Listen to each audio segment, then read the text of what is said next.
We all remember September 11th, 2001. We watched a reality we thought we knew just shatter. But what if we've been looking at it all wrong ever since? Today, we're diving into the philosopher Slavoj Žižek's really provocative essays on 9/11, and we're going to see that world-changing event through a completely new and, honestly, a pretty mind-bending lens. So Žižek kicks things off with this famous line right out of the movie The Matrix. And this isn't just him being clever. This is the key to his entire argument. He's basically telling us that on 9/11, we weren't just attacked. We were woken up to a reality we had been refusing to see all along. But before we can really get what Žižek means by the real, we first have to understand his whole theory of ideology. You know, the invisible system that kind of shapes our reality without us even noticing. And in classic Žižek fashion, he explains it with a strange old joke from the Soviet bloc. Okay, so picture this. An East German worker. He gets a job way out in Siberia. He knows the government's censors are going to read all his mail, so he sets up a code with his friends back home.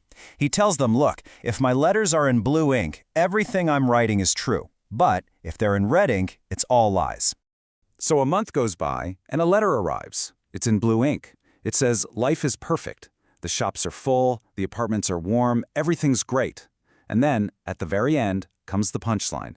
The only thing you can't get is red ink. See? The real message isn't in what he wrote, it's in what he couldn't write. The lack of red ink says it all. And right there, that's Žižek's crucial point. In a way, we're all living in that Siberia. We often feel free simply because we don't have the red ink. We lack the very words, the concepts to even describe our own unfreedom. For him, ideology isn't some big lie we're told. It's the tools for seeing the truth that we are denied from the very start. Okay, so how does this whole missing red ink idea actually connect to 9/11?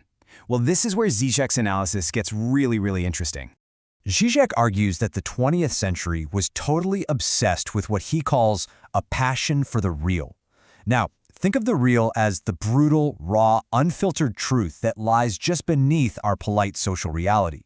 It was this violent desire to just rip away all the comfortable illusions and face that raw truth, no matter how ugly it was. So, the common way of thinking about 9/11 is that it was a brutal dose of reality, right? This horrific, real event that just violently punctured America's safe fantasy bubble. Seems pretty obvious. But Žižek completely flips that on its head. He makes this shocking claim that the horrifying images of 9/11 weren't reality breaking into our fantasy. It was the other way around. It was a fantasy we had already watched in dozens of disaster movies that finally, terrifyingly, crashed into our reality. And how does he back that up? Well, he points to our increasingly virtual world. We drink coffee without caffeine, beer without alcohol. We even watch wars fought by drones, presented to us as casualty-free. Our own reality has become so sanitized, so artificial, that the line between what's real and what's a performance has gotten incredibly blurry. And this just nails the point. The reason the collapsing towers were so deeply traumatic wasn't because they were unimaginable, it's because they felt intensely familiar. As we were all staring at our screens, the question on everyone's mind wasn't, what is this? It was, where have I seen this before? And the answer, of course, was Hollywood. So if we reframe the event that way, it also totally changes how we should look at the geopolitical story that followed. This is where Žižek really takes apart that very common narrative, the clash of civilizations. You know the official story. It quickly became this clash of civilizations, a simple showdown between the liberal West and a fundamentalist Islam. But Žižek says, no, that is a dangerous fantasy.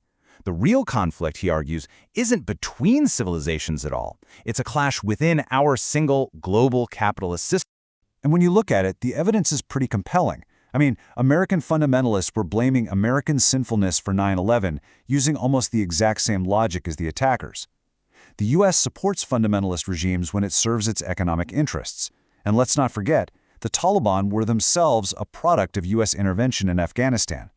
The enemy wasn't some pure alien other. It was a twisted reflection. So, the big takeaway here is this.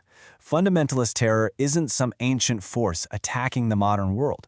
For Žižek, it is a modern force, a violent, perverse symptom that is produced by the very global system it claims to hate. Okay, so all of this leads us to Žižek's final and maybe most important challenge. A challenge to all of us, really. How do we think about these things without falling into the ideological traps that are set for us? He calls this the double blackmail. It's a false choice, a trap. Here's how it works. On the one hand, if you just condemn the attacks, you're seen as buying into the simple story of pure American innocence. But on the other hand, if you try to explain the historical context, you're immediately accused of justifying terrorism and blaming the victim. It's a trap designed to shut down any real thinking. So how do you escape? Žižek says you have to refuse to play the game. You reject the choice itself. You have to insist that liberal global capitalism and the fundamentalist terror that opposes it aren't polar opposites. They are two sides of the same, deeply dysfunctional coin. To really drive this home, Žižek borrows a line from another philosopher, Jacques Derrida. Now, this isn't about blaming the victims, not at all. It's a much more radical claim, that in a global system that produces such violent contradictions, no one can stand completely outside of it. No one is politically guiltless. And all of this brings us to Žižek's final, startling provocation. He quotes the Taliban's own leader at the time, Mullah Omar, who once asked the American people, "Can't you think for yourselves?" Now, Žižek isn't endorsing him, of course. He's using the enemy's own words to throw the ultimate challenge right back at us. In a world of easy answers and ideological traps, are we brave enough to do the hard work of truly thinking for ourselves?